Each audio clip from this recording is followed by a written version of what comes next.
கார்த்திகை தீபம் குறித்து இந்த பதிவில் பகிர்ந்து கொள்ள போகிறோம். இந்துக்களால் கொண்டாடப்படும் பண்டிகைகளில் கார்த்திகை தீபமும் ஒன்று. கார்த்திகை தீபம் 3 நாட்கள் கொண்டாடப்படும் தீப திருநாள்.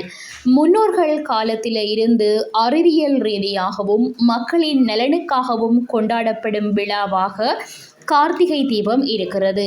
கார்த்திகை தீபம் திருவண்ணாமலையில் மிகவும் பிரபலமாக கொண்டாடப்படும். இந்த நாளில் மக்கள் வீடுகளிலும் கோயில்களிலும் அகல் விளக்குகளை ஏற்றி வழிபாடு செய்கிறார்கள். கார்த்திகை தீபம் 3 நாளாக குமாராலய தீபம், சர்வாலய தீபம், விட்டுணுவாலய தீபம் என்று கொண்டாடப்படுகிறது. இதில் குமாராலய தீபம் என்பது முருகன் கோயில்களில் கொண்டாடப்படுகிறது. கார்த்திகை திங்களில் கார்த்திகை நான்மீன் கூடி வரும் நாள் என்பதால் முருகன் கோயில்களில் கொண்டாடப்படுகிறது. விட்டுணுவாலய தீபம் என்பது விஷ்ணு கோயில்களில் கொண்டாடப்படுகிறது. கார்த்திகை திங்களில் ரோஹிணி நான்மீன் கூடி வரும் நாள். சர்வாலய தீபம் என்பது அனைத்து இந்து கோயில்களிலும் வீடுகளிலும் கொண்டாடப்படுகிறது. கார்த்திகை மாதத்தில் வரும் பௌர்ணமி தினத்தில் கொண்டாடப்படுவது கார்த்திகை தீபம்.